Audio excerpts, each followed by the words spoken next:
I think that if anyone would have asked me what's the thing you want to do most in the world, I would have said I'd like to go to Europe and eat. And if they'd asked me to specify where, I would have said Italy.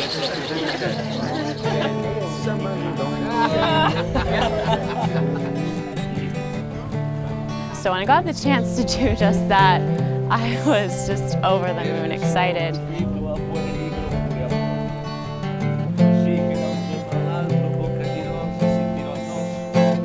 But what I didn't realize was that even more than that, the part of this trip that I would love is being in the kitchens and the wine cellars of the people here and getting to talk with them about how they cook and why they cook and where they got their recipes from.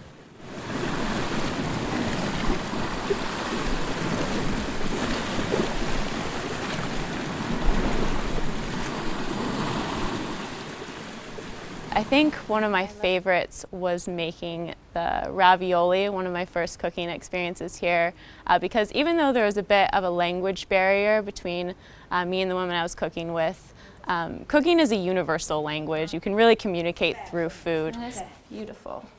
Very, very chef. And she would just show me, you pinch off this bit of dough here and you press it in this way. And when I would do something right, it was bravissima and it felt so great. Okay. Right? No? Okay. Okay? It's perfect. Okay. Brava. But she was so willing to give me the recipe and to show me this thing that had been in her family for generations. I was so excited. I love this. It was really special. I mean, coming from an Italian family and not really being able to cook with any of my Italian ancestors, I felt like she was my Italian grandmother that I didn't have. And the food was just, it was so great. I've never had pasta that was that fresh. Oh my gosh. I'm always amazed at how good every single glass of wine is here. The ravioli ended up being our dinner for that night in Lucio's wine cellar. And everyone said over and over that I had made it and that they were so proud of it.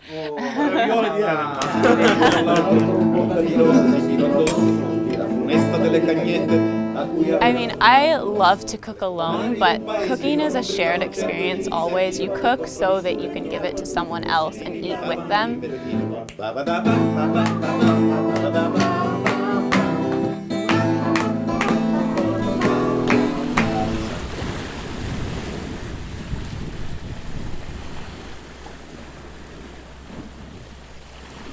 The dish that we made at Aristide was a anchovy dish, and again, just very few ingredients. You've got some anchovies, some potatoes, some onions, tomatoes, and the first step, of course, is you have to prepare your anchovies, which is not something I particularly enjoy doing. I've never done it before, but I was willing to give it a go, and you have to start by ripping the head off of the anchovy, which is a bit gruesome for me. Down, okay.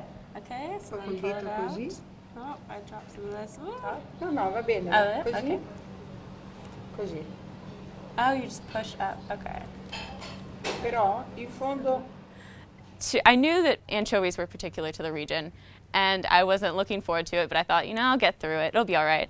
But I have found that they can be prepared in pretty delicious ways. You could taste the dry white wine on it, which is of course from Cinque Terre, all using the local things. And you could taste just the freshness of the vegetables in it. It's incredible what you can do with just these few ingredients, and that's what I've seen here again and again in Cinque Terre especially, is because they'll work with just 5 basic ingredients, either in their pasta or their cookies or their bread dough. And they turn these simple few ingredients into what they call poor food because it's such a basic amount of food, but they're decadent at the end. They have a really rich flavor that doesn't need to be overwhelmed with salt and pepper and Parmesan. I don't want to leave here at all, but I also feel like this is the sort of place that if you let it, it stays with you. And I feel like this trip is definitely going to linger over me for a long time.